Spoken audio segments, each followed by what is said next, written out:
நாங்க இந்த இந்து தர்மத்தை வாழ்றதுக்காக இந்த ராஜபாளையம் ஆலயத்துல தொடர்ந்து எங்க ஃபேமிலி, நானு, எங்க வீட்டு அம்மா, எங்க 2 குழந்தைங்க, 8 வயசு 10 வயசு குழந்தைங்க தொடர்ந்து இங்க இந்து தர்மத்தை வாழ்றதுக்கு வாழ்ந்துன்னு இருக்கிறோம்.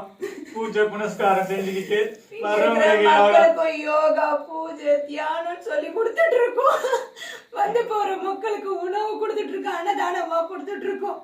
இந்த சனாதன தர்மத்தை தான் வாழ்ந்துட்டு இருக்கோம். இது அத்துமீறி போலீஸே சொல்லியிருக்காங்க, அவங்க சேவை செய்யறதுக்காக சேவை செஞ்சுட்டு இருக்காங்கன்னு அவங்களே வாக்குமூலத்தை கொடுத்துட்டு இருக்காங்க. ஒரு வாரத்துக்கு முன்னாடி வந்து நீங்க வெளியே போங்க, நாங்க எங்களுக்கு கோர்ட் ஆர்டர் கொடுங்க, நாங்க வெளியே போனோம்னா எங்களுக்கு கோர்ட் ஆர்டர் கொடுங்க வாட்ஸ்அப்ல கொடுக்குறாங்க. எந்த ஊர்ல இது? நான் ஒரு சட்டம் படிச்சவன், எந்த இடத்துல இது நான் இருக்கும்? கையில ஆர்டர் கொடுங்க, நான் வாட்ஸ்அப்ல சென்ட் பண்ணிட்டு நீங்க வெளியே போனாங்க. எங்களுக்கு நேரம் கொடுங்க, நான் கொடுக்கணும்னு நான் போய் ஹைகோர்ட்ல ஃபைல் பண்ணி நான் வாங்கிட்டு வரேன். அந்த நம்பரை எடுத்துட்டு போய் நான் சப் கலெக்டர் முதல் கொண்டு எல்லாருக்கும், டிஎஸ்பி ஆஃபீஸ், எஸ்பி ஆஃபீஸ் எல்லாருக்கும் கொடுத்துட்டு வந்தோம்.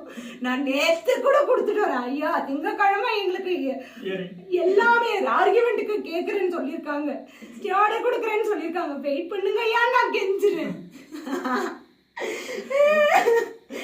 இன்னைக்கு காலையில வந்து குண்டு கட்டா 10-20 போலீஸ் வந்து எங்களை தூக்கிட்டு போய் வெளியே விசாட்டுறாங்க. நீங்க பண்றது அத்துமீறி பண்றீங்க, கிரிமினல் நடவடிக்கை எடுக்கிறீங்க அப்படின்னு கேமரா சொல்றாங்க. இது உங்க பேர்ல இல்லன்றாங்க. நாங்க திரும்ப ரெக்கார்டை காமிச்சாலே பார்க்க தயாரா இல்ல. அவங்க ஒரு பிரஸ் பீப்புள உள்ள விடல, ரெக்கார்ட் பண்ணாலே அவங்க வாங்கினாங்க. எங்க கிட்ட இருந்து போனே வாங்கிட்டு அவங்க செய்யற எதையும் வெளி உலகத்துக்கு தெரியாம, வெளி மக்களுக்கு தெரியாம எங்களை கண்டு கட்டா தூக்கிட்டு போய் 2 குழந்தைங்க எங்கன்னு தெரியல, எங்க தூக்கிட்டு போனாங்கன்னே தெரியல. 2 பொட்ட பசங்க வாழ்றதுக்காக வந்து அதுங்க வாழ்க்கையை இங்க பூஜையும் யோகாவும் தான் செஞ்சு வாழ்க்கையை வாழுது.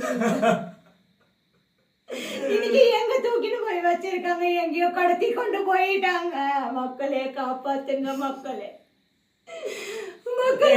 எல்லா ரைட்ஸ் இருக்கு, நாங்க தொடர்ந்து எங்க அனுபவத்துல இருக்கிறோம். பத்திரம் எங்க கிட்ட இருக்கு, பட்டா இருக்கு, வரி கட்டி நிக்கிறோம், கவர்மெண்ட்டுக்கு பஞ்சாயத்துக்கு வரி கட்டி நிக்கிறோம். எல்லாம் இருந்தோம், எங்களை இந்த மாதிரி நிம்மதியா வாழ விடலையே. அமைதியான முறையில இன்னைக்கு சனிக்கிழமை ஏன் வரணும்? திங்கக்கிழமை தானே சொல்றேன் நானு. ஒரு நாள் டைம் கொடுக்கலாம் இல்லையா? நாங்க என்ன சட்ட விரோதல செயலியா செஞ்சுட்டு இருக்கோம் இங்க? நாங்க என்ன விரோதம் அசம்பாவிதம் நடந்துருச்சுங்க? யாருக்கு பாதகம் வந்துருச்சு? எந்த மக்களுக்கு?